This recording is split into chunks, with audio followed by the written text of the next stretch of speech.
Textos de sábado, nuestra fiesta, la fiesta que compartimos con ustedes, sábado 7 de mayo de 2022, y así rápido va avanzando el tiempo y van avanzando los días, y nosotros estamos muy contentos de que ustedes puedan estar. Esta es entonces la parte de contexto sabatina, en donde tenemos abuelo de pájaro, el contexto del texto y el tema de la semana. Hoy el tema de la semana va a ser elección de Durango a mitad del camino. Vamos a empezar ya este abuelo de pájaro. Está con nosotros el doctor Francisco Valdés Pérez Gasga, a quien siempre nos da mucho gusto recibir. Francisco, ¿cómo estás? Bienvenido. Hola, ¿qué buenos tal? días. Muy bien, Marcela, buenos días. Fíjate que una de las cosas que ha traído el que tanta gente de un par de años para acá se haya interesado en la observación y en la fotografía de aves es que pues hay más ojos, ¿no? Y entonces, habiendo más ojos, detectamos más cosas que yo pienso que a lo mejor estaban ahí. Y menciono esto porque ahorita estamos como en la cola de la migración de aves. Por ejemplo, en la noche del 4 al 5 de mayo, 381 millones de aves iban a cruzar Estados Unidos, provenientes de México y del Caribe. 381 millones. ¿Y cómo sabemos esto? Pues porque ahora se usan en parte los radares meteorológicos y los radares militares en detectar estas cosas. Que al principio, cuando las veían en radar, decían: ¿qué es esto? ¿Es ruido? ¿Algo le falla al instrumento? Pues no, eran los pájaros migrando, ¿va? 380 millones. Y entonces a estas...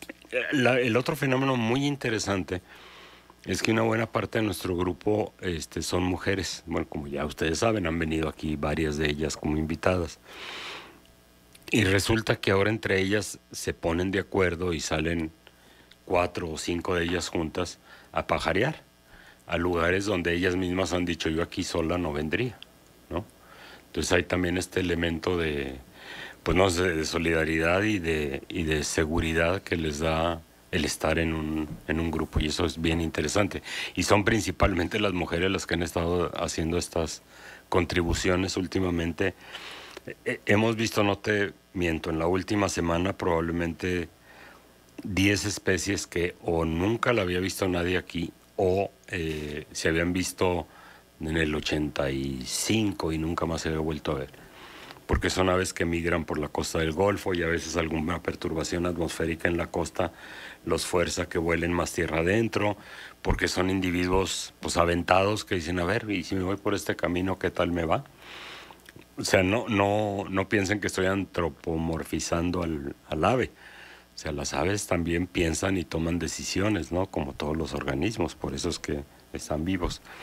Pero tomar decisión, más bien su instinto les dice por dónde, ¿no? En parte es instinto y en parte es lo que están viendo y sintiendo, ¿no? Por ejemplo, se demostró en los 60s que varias especies de aves saben cuándo empezar a migrar por la constelación.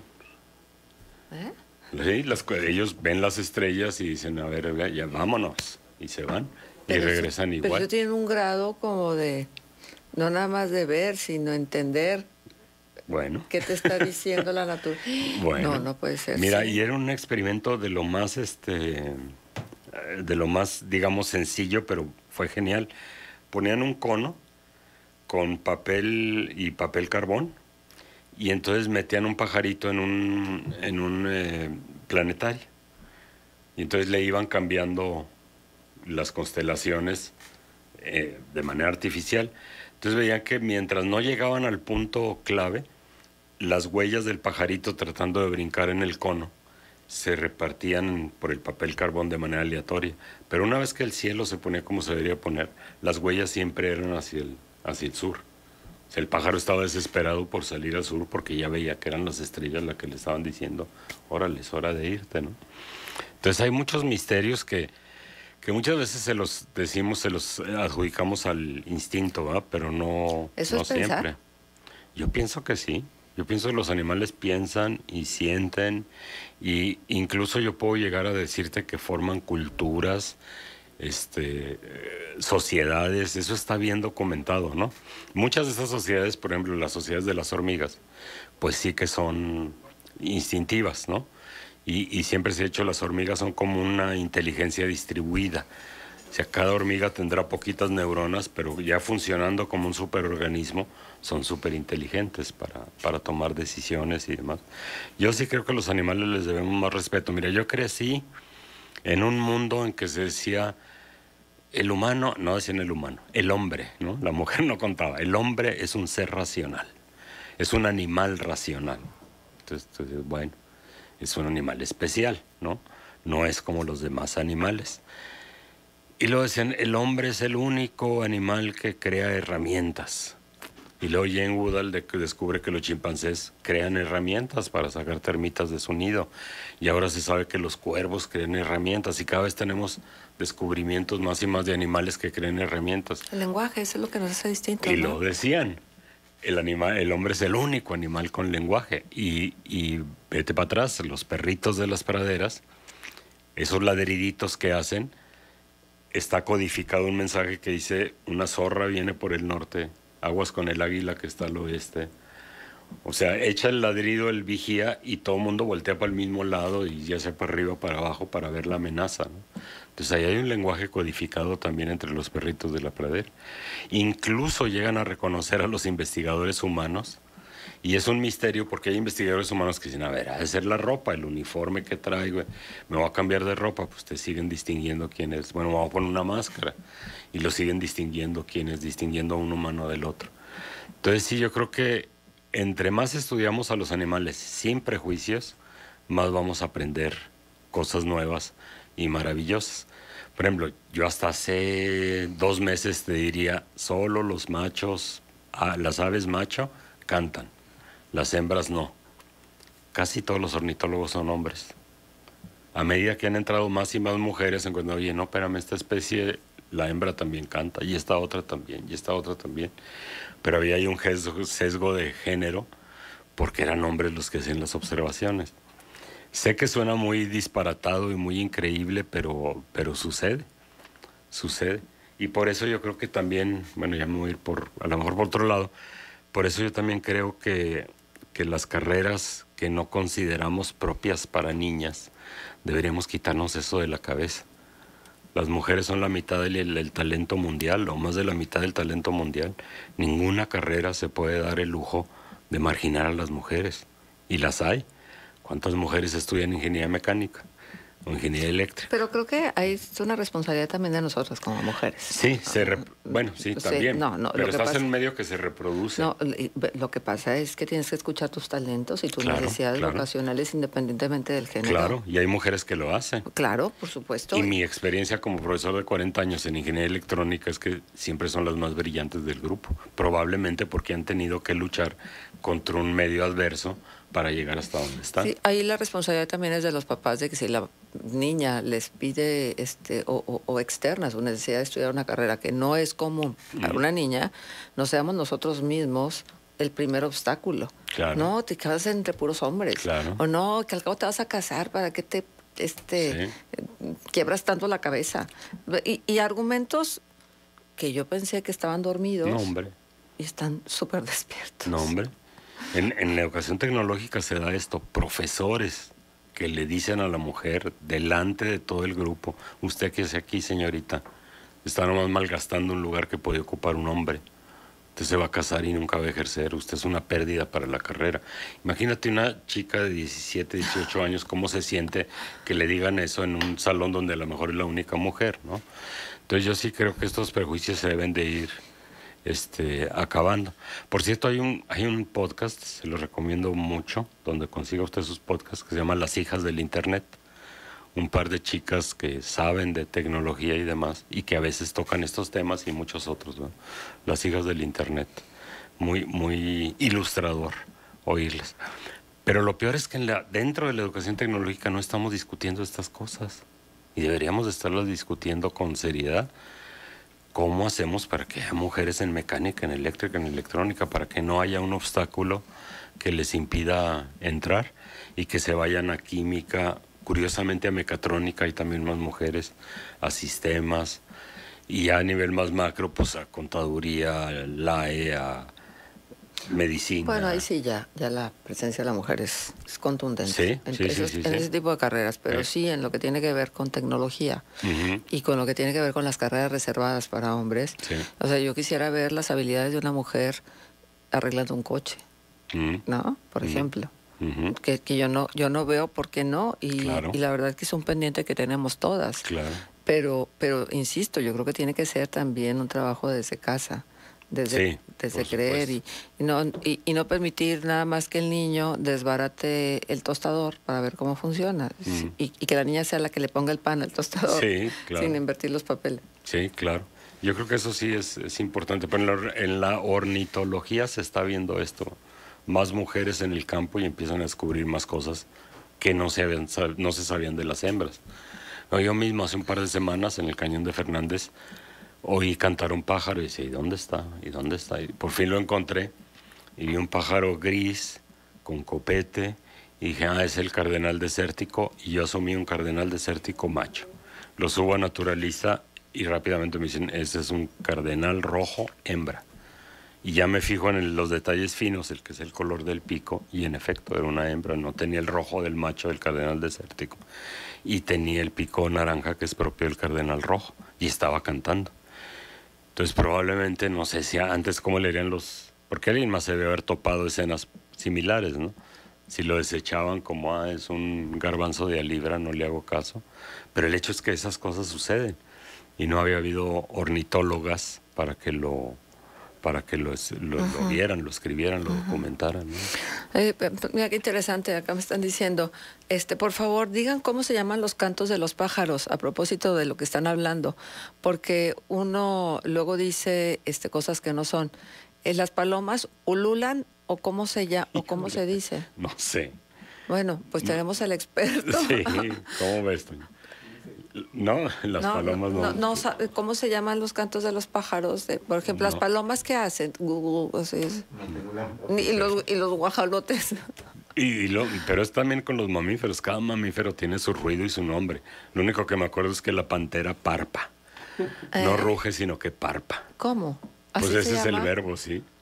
Entonces, y el lobo aúlla y así, ¿no? El león ruge. El elefante barrita. Barrita. ¿Barrita de piña? Pero, pero habría que ver, con los pájaros como ese. Ajá. Pues de hecho, dividimos a las aves en aves canoras, que es el orden paseriforme, y el resto de las aves. Y los pájaros estrictamente son solamente las aves canoras. ¿Sí? Aves. ¿Y el resto qué son? ¿Aves? Aves, sí, aves de presa, aves marinas. Los pájaros aves nada más son los que cantan. Sí, son las aves canoras. ¿Qué puede uno decir? Caray, ¿a poco eso es canto? ¿No? Por ejemplo, el del cuervo, pues sí, el canto es bastante rasposo y no es muy agradable, ¿no? Pero es un canto. Luego también está el sustantivo trino, ¿no? Los trinos. Como que eso sí se lo damos a los pájaros, a las aves canoras, pues en general, que ellas trinan. Pero sería bueno. En inglés, el colectivo de cada especie de pájaros lleva un nombre diferente. Y eso es bien. O sea, los cuervos tienen un nombre. Los cuervos es un asesinato. Un grupo de cuervos se llama un asesinato de cuervos. Inglés. En inglés, a murder of crows. Ajá. Creo que si son estorninos es una congregación de estorninos, pero nada más para los estorninos es una congregación. Y así van cambiando. Unos que dicen, ¿y esto qué? ¿Esto por qué? Pero sí es curioso. Y es uno de los temas que a mí me gustan, y hay poca literatura, el papel de las aves en la cultura, ¿no? Que obviamente viene desde la cultura más primitiva, más antigua. Oye, Francisco, y en las noches, por ejemplo, cuando andan buscando su lugar, que es espectacular, la verdad, ¿llegan a su lugar y se duermen? Yo supongo que sí. Pasan ahí la noche por una razón. A oscuras no ven y son fáciles presas de un depredador. Y si se juntan en grupos grandes, pues más seguros van a estar, porque si se va subiendo un gato el árbol, pues alguien lo va a detectar y va a dar la voz de alarma. Entonces estar en grupos grandes de noches. Pero sí duermen. Una vez yo tomé un video de una aguililla, de estas aguilillas de Swainson que nacieron ahí en el TEC de la Laguna, que estaba dormida. Tiene una posición bien rara, las alas como caídas y los ojos cerrados. en pleno mediodía, hacía un calor de todos los demonios, supongo que estaba tomando la siesta en el calor de mediodía. Entonces, fíjate, últimamente hemos visto el chipe encapuchado del que hablamos el sábado pasado, el pico gordo tigrillo, el pico gordo degollado, el chipe suelero, el chipe charquero, el chipe arroyero, cosas bien, bien raras. Y lo más loco es que alguien da la voz de alarma, oye, vi tal pájaro en tal lugar, y acudimos el resto, y generalmente llegamos a dar con él, por lo menos para verlo, y si no, para fotografiarlo.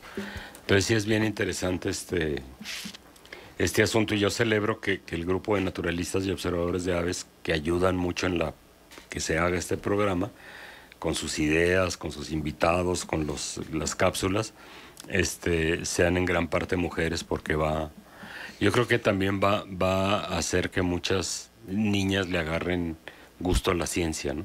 Claro. Que generalmente se deja de lado.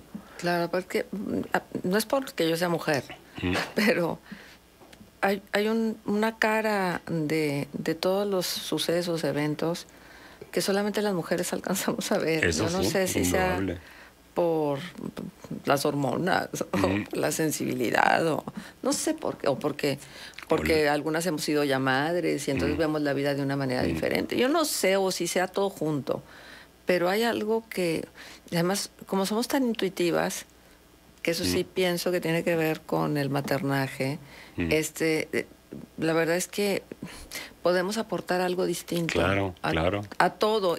Y de veras, ahora a propósito de lo que tú estás diciendo, yo me congratulo que cada vez haya menos clubs de Toby, que cada vez que esté la sociedad más abierta y más dispuesta a aceptar la voz y la opinión de una mujer en diferentes consejos. Consejos que tú antes dirías, eso es exclusivo para los hombres. Pues no, ya existe la participación de la mujer, y eso es... Y a mí las mujeres de Abuelo de Pájaro me han sorprendido de una manera tan grata y además tan sensible. O sea, que yo creo que ese es el calificativo adecuado. Claro. Son muy sensibles. Es otro aporte. Yo estudiando la maestría hoy a un connotado investigador en neurociencias decir en una plática de sobremesas, a mí que no me vengan, yo he visto en el cerebro, cuando hacemos una disección, he visto en el cerebro de las mujeres que no son capaces de entender las matemáticas. Entonces tú volteas y dices, ¿qué estupidez estás diciendo? ¿Ah? Entonces él decía, por eso una mujer no debe estudiar ni ingeniería, ni ciencia, ni nada, porque él lo vio en el cerebro. Digo, pues un cerebro es igual a otro cerebro, ¿no? Pero sí hay que irnos quitando esas cosas de Pues a lo de mejor encima. tiene que ver con toda la herencia transgeneracional de ciertas ideas y de ciertas habilidades desarrolladas. Claro, a mí un amigo me decía, Ricardo Salvador, un gran investigador en cosas de maíz, me decía, las mujeres, en mi experiencia, él decía, las mujeres son las mejores estudiantes, ven las cosas de otra manera y encuentran cosas de otra manera. Si la mujer siempre ve el conjunto y trata de establecer una relación en el conjunto. Dijo, los hombres no, los hombres tenemos visión de túnel, para dónde se fue el mamut y córrele, ¿va? La mujer es dónde está el tubérculo, dónde está la nuez, dónde está... Bueno, se habla mucho que la agricultura ni siquiera fue de hombres, sino fue de mujeres. Claro. Bueno, gracias, Ana, porque estás ahí y estás atenta. Dice, el sonido que producen las palomas se conoce con diferentes nombres. Sureo, arrullo o gorjeo. De dichas palabras podemos decir que las palomas surean, arrullan o gorjean. A diferencia de otros pájaros, las palomas no cantan, sino que producen este tipo de sonidos característicos. Bien. Ya aprendimos algo. Son las 8:23. Francisco, ¿vamos a escuchar el editorial de hoy? Sí, que es de Valeria Correa, sobre la observación de aves, que a mí en lo particular me gustó mucho el tema. Y pues Valeria, que tiene 3 años, 4 años en esto y que ha hecho unas contribuciones y unos avances muy importantes. ¿Y por qué observar las aves? Valeria Correa Rivas. El contacto con la naturaleza tiene muchos beneficios, tanto psicológicos como físicos. Una de las muchas maneras de acercarnos y disfrutar de ella es por medio de la observación de aves. Esta actividad nos enseña a trabajar la paciencia, además es una forma de meditación, pues despierta los sentidos en una manera que muchas de las veces no sabíamos que los podríamos desarrollar. Además, con esta actividad nace y crece la conciencia sobre la importancia que tiene proteger y respetar el medio ambiente, pues te das cuenta que todos somos una cadena y ningún eslabón se puede ni debe romper. Somos uno mismo. La observación de aves te lleva a conocer más de los seres con los que cohabitamos y al conocerlo recuperas tu capacidad de asombro, algo que conforme vamos creciendo muchas veces se pierde. Estudiar el comportamiento de las aves nos puede ayudar a comprendernos a nosotros mismos y podemos aplicar lo aprendido en nuestra vida diaria. Algunas aves migran, saben cuándo es tiempo de moverse, cuando ya no deben estar en el mismo lugar. Otras aves se adaptan todo el año al mismo lugar, sin importar la estación. No huyen del cambio, toman lo que la naturaleza les da. Las aves solo permiten que te acerques si no sienten que estás invadiendo su espacio. Las aves al sentirse en peligro huyen. Por más pequeña que sea un ave, siempre defenderá con su vida al nido. A las aves nadie les dice que no pueden volar, solo lo hacen. Las aves se guían por los sentidos. No puedes tener una ave en una jaula. Aunque ésta fuese de oro, no puedes retener un ser que debe ser libre. Hay muchos mensajes en esto. ¿Lo ves? Muchas respuestas están en la naturaleza. Solo basta, de vez en cuando, hacer una pausa a nuestra acelerada vida. Detenernos, observar, escuchar, permitir que nuestros sentidos hagan eso para lo que nos fueron dados. Sentir. Como fotógrafa puedo constatar que para el ojo detrás de la cámara hay más que una fotografía, más que un registro. Estamos en un solo mundo, no hay más. Se cuida lo que se conoce, y conocerlo es amarlo.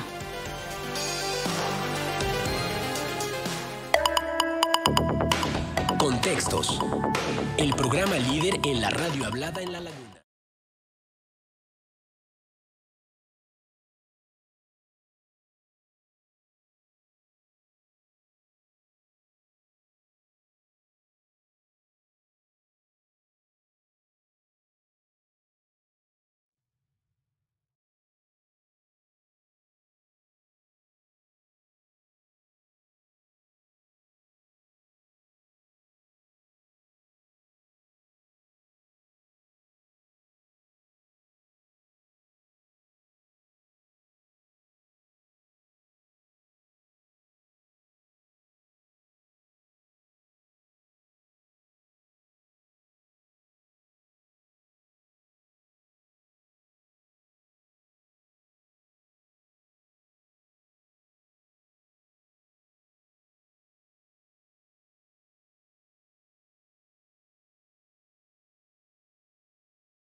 Son las 8 de la mañana con 29 minutos. Muchísimas gracias por estar con nosotros en este abuelo de pájaro. El doctor Francisco Valdés Pérez Gasga nos acompaña y escuchamos este editorial y por qué observar aves.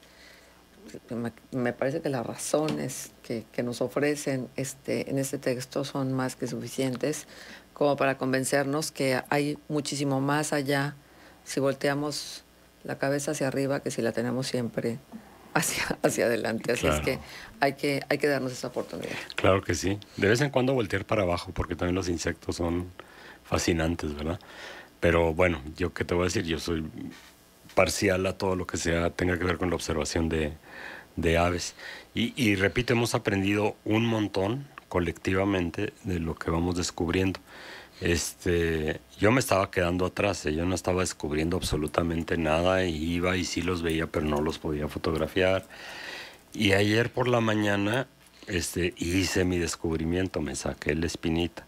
Y era un pico gordo degollado, un pájaro que la espalda y la cabeza es negra, el vientre y el pecho es blanco, pero tiene como un babero rojo. Me parece muy, muy tétrico que le llamen así degollado, ¿no? Si pareciera que estuviera sangrando del cuello, pero bueno, lo pude ver, tomé una mala fotografía, pero suficiente para identificar lo que era. Y luego me informan que es el primer registro para Coahuila de esa especie, que migra por el Golfo. Y por alguna razón... ¿De dónde viene? Viene de Centroamérica y el norte de Sudamérica. ¿Y va hacia el norte? Va a Estados Unidos y Canadá, al este de Estados Unidos. Ajá. Y ese pico gordo degollado, yo recuerdo haberlo visto cuando empecé a ver pájaros. Y nunca, en los años 80, nunca más lo volví a ver hasta ayer.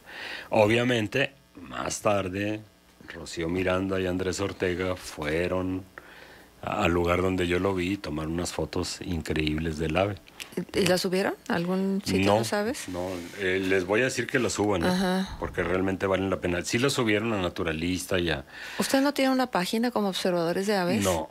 Pues no, deberían de tenerla. Deberíamos de tenerla, sí, con las fotos ahí. Ajá. Tenemos la página de Prodenazas, a lo mejor le podemos ahí poner una sección de una galería, ¿verdad? Y sí, realmente han tomado unas fotos increíbles. Como buen fotógrafo y fotógrafa, pues ya saben qué horas del día son las mejores, que es temprano en la mañana, tarde en la tarde, ¿no? Porque cuando el sol está alto, pues la luz da para arriba y son muchas sombras, no te permiten apreciar bien el ave. Eso es una verdad para cualquier tipo de fotografía. Y ahorita que hablábamos de cocodrilos en Costa Rica, que realmente es un paraíso Costa Rica, hace un par de semanas, Ana Ríos, su esposo Bernardo Nájera y sus 3 niños, su niño y sus 2 niñas, andaban en Mazatlán y querían ver unos cucharones rosados, que son unas aves acuáticas que tienen un pico plano, que es delgado y acaba como un plato, ¿no? Y yo nunca las he podido ver, ha sido mi frustración. Y resulta que les dijeron, en un tal estero ahí, iban y las ven, pero estaban muy lejos.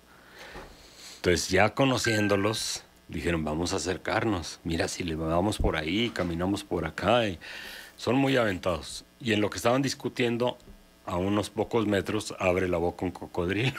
No. Sí, de casi 4 metros. Entonces dije, no, pues no, mejor las vemos desde aquí. Sí, en toda la costa del Pacífico son comunes, ¿no? Yo recuerdo haber salido a correr en Nuevo Vallarta e ir a todo dar a la orilla de un arroyo y los letreros de cuidado con los cocodrilos en la laguna de Nichupté en Cancún, ¿no? Que no es el Pacífico, pero también ahí hay cocodrilos. Entonces sí hay que tener ese cuidado, que es un animal también fascinante, ¿eh? Un día habría que hablar de él, porque hay una escuela de pensamiento en la biología que dice que no son reptiles, son cocodrilos.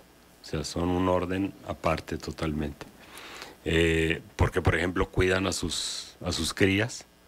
Los reptiles no lo hacen. Los pájaros sí. Entonces se parecen más a los pájaros que a los reptiles realmente. Cuidan a sus crías y tienen algunas otras características anatómicas, la forma de la pelvis y las piernas de atrás y demás que los ponen también más cerca de las aves que del resto de los reptiles. Entonces, Oye, Francisco, pero ¿son los vestigios de los dinosaurios? las aves sí, ¿eh? Los cocodrilos existían desde antes de los dinosaurios, como un orden aparte, pues. Sí, los pájaros son dinosaurios. Yo había oído, descienden de los dinosaurios o vienen de los dinosaurios. No, son dinosaurios. Ya se les considera como parte del orden de los terápodos, que son los dinosaurios carnívoros, Tyrannosaurus rex, etc. Y cuando llegan a esa conclusión, regresan a ver fósiles y se encuentran con que Tyrannosaurus rex tenía plumas. No volaba, tenía plumas, probablemente para aislarse del frío, porque probablemente era un animal de sangre caliente, generaba su propia temperatura, ¿verdad? Entonces cada vez se descubren más y más cosas, en especial desde que China empezó a ser proveedora de fósiles, en que han encontrado las aves más antiguas del mundo y los dinosaurios que más parecen aves se han encontrado en China en los últimos 15 años, yo creo. Entonces, sí, cada que vea usted un chanate, está viendo usted un dinosaurio, que no se le olvide, y un dinosaurio que viene de los dinosaurios carnívoros, de los terápodos. Sí, yo tenía otra cosa que... mira, esto de las estudiantes, mujeres y demás, hay el ejemplo de Barbara McClintock. Ella en los 80s ganó el Premio Nobel de Medicina y Fisiología, pero en los años 40 era la estrella mundial de la genética. No había nadie como ella.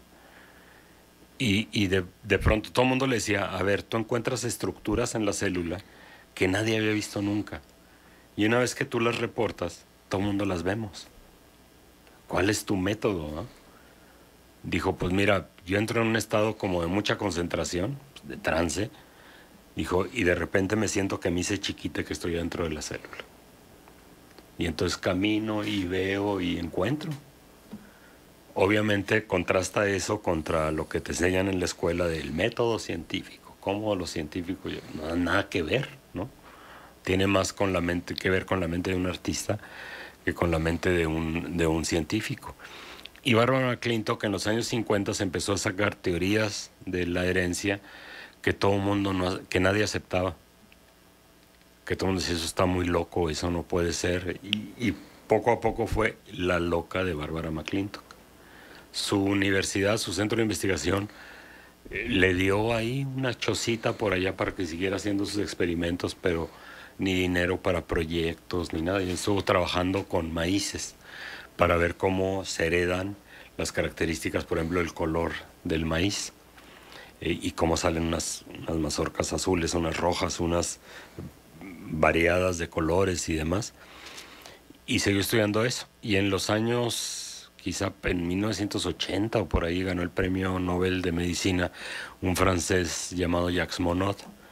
Y Jacques Monod, pues se supo porque había ganado el Premio Nobel. Y Barbara McClintock dijo, oigan, eso es lo que yo vengo diciendo desde los 50s, pero nadie me hace caso. Y entonces le dieron el Premio Nobel cuando ya tenía más de 80 años, porque reevaluaron sus contribuciones. Oye, ahora mismo estoy de acuerdo también de la científica esta que se fue con los gorilas en la niebla, hey, en África. Diane Fossey. Sí, que la verdad es que también hizo, y no nada más para la especie de los gorilas, sino para poder entendernos también mejor a nosotros, claro, los seres humanos. Y Jane Goodall, que ella todavía vive con los chimpancés. Ajá. Jane Goodall era una secretaria de 19 años. Cuando Louis Leakey, uno de los grandes estudiosos de los ancestros humanos, dijo sería buena idea estudiar a fondo a los chimpancés, a los gorilas y a los orangutanes. Y le propuso, a las tres se los propuso, fueron tres mujeres, se lo propuso Leakey. A esta Jane Goodall le dijo, ¿cómo ves? ¿Te lanzas a África a vivir allá, a estudiar? Pues me lanzo. Y resulta que ahora es una científica, bueno, rápidamente se convirtió en una científica de primera magnitud y una persona que aboga por el cuidado del ambiente y de los animales increíble. Ella, a todos lados que va a dar una conferencia, ya tiene más de 80 años también, carga con su chimpancé de peluche y siempre empieza su conferencia diciéndoles hola en lenguaje chimpancé. ¿Y cómo se dice hola en lenguaje chimpancé? Pues era algo así como... unos ruidos que tú dices, pues son ruidos sin... Dijo, esto es hola, es lo que un chimpancé le dice a otro la primera vez que lo ve, en el día o qué sé yo. Entonces aprendió hasta eso. Ella fue la que encontró que los chimpancés construyen herramientas. Hizo un montón de descubrimientos increíbles. Y te digo, sigue activa dando conferencias para arriba y para abajo, escribiendo libros muy motivadores, se los recomiendo. Tiene una autobiografía increíble. Y lo mismo pasó con Dian Fossey. Bueno, Dian Fossey no sé cuál es su antecedente académico, pero también fue convencida por Luis Leakey de estudiar a los gorilas. Y la que no me acuerdo su nombre es la de los orangutanes. Virute Galdicas. Virute Galdicas, que mucha gente dice que se volvió loca. Que le entró tan fuerte la cosa de conservar a los orangutanes, que dice, no, esa mujer ya está loca. Que también ahí hay un prejuicio machista, ¿no? Con Bárbara McClintock, por ejemplo. La vieja loca. Denle ahí una choza para que se entretenga la vieja loca. Y era premio Nobel, lo que encontraron en los 50 y que no se reconoce hasta el 80, y ella creo que en el 84 le dan el premio Nobel. Y es un ejemplo, yo leí la biografía de Bárbara McClintock, escrita por una escritora feminista, y es un ejemplo de que la manera de abordar un problema o una investigación es muy diferente entre los hombres y las mujeres.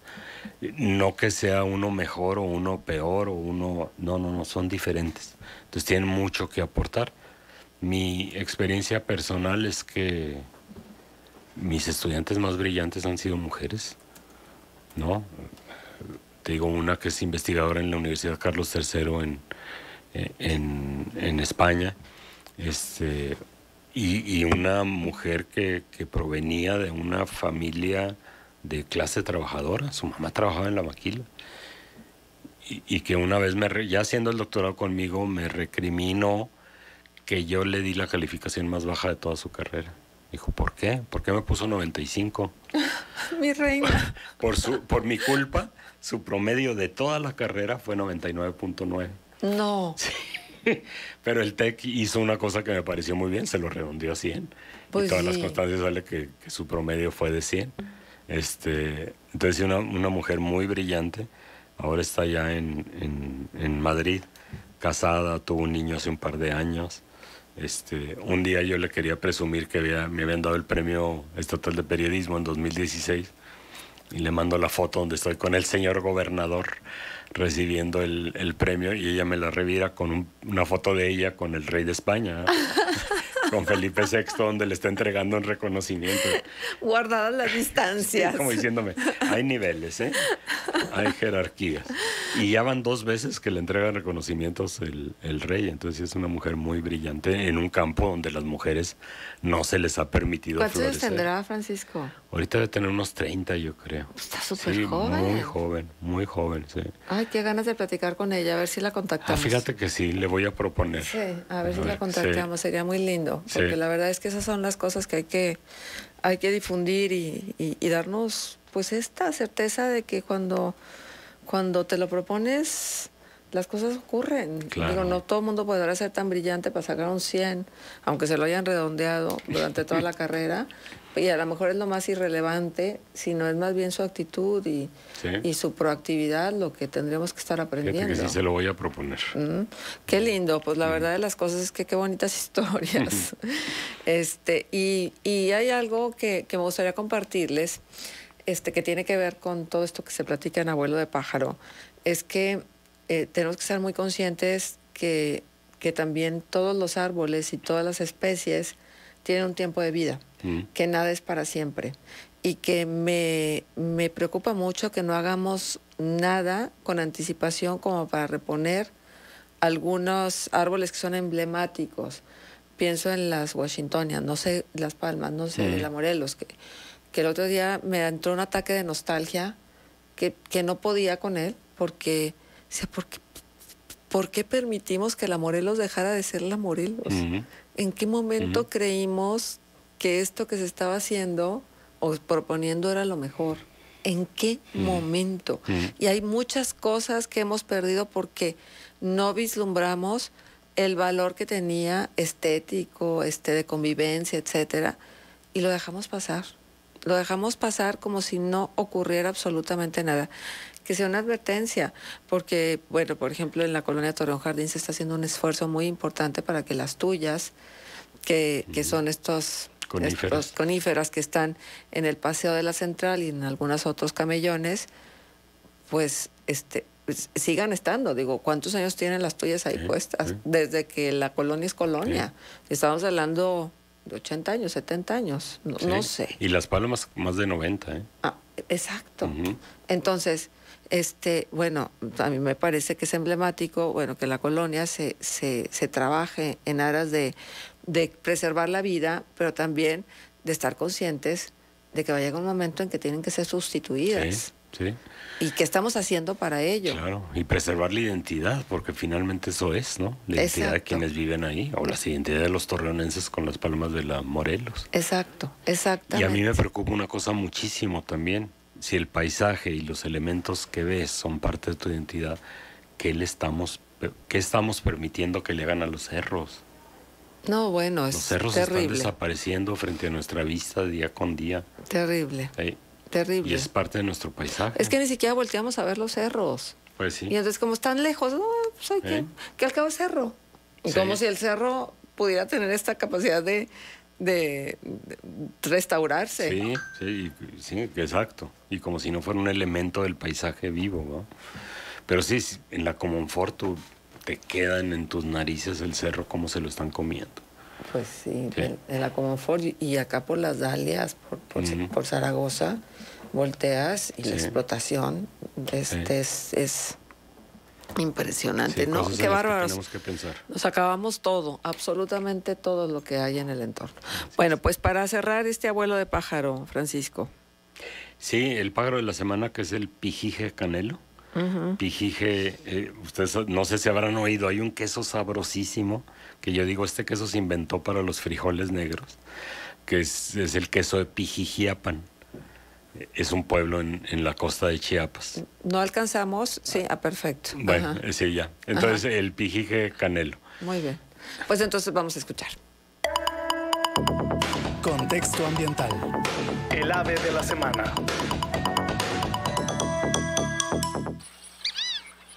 El pijije canelo, Dendrosigna bicolor. El pijije canelo es un pato mediano, de los llamados patos silbadores o patos de árbol. El nombre de este género, Dendrosigna, significa cisne de árbol. Estas ya van siendo pistas para darnos cuenta que estamos frente a un pato extraño, aun cuando es la especie de pato, ganso o cisne más distribuido en el mundo. Se le encuentra en las regiones tropicales y subtropicales de las Américas, África y Asia. Es un pato de talla mediana que en los últimos tiempos ha expandido su rango hacia el norte. En la segunda mitad del siglo XIX y primera mitad del siglo XX se estableció en California y otras áreas productoras de arroz del sur de los Estados Unidos. Después de la época reproductiva, estos patos se mueven sin mucho orden y los reportes fuera de sus áreas bien conocidas son cada vez más frecuentes, llegando los avistamientos de esta especie. En México, sus poblaciones se distribuyen en ambas planicies costeras al norte del Istmo de Tehuantepec y en el eje neovolcánico.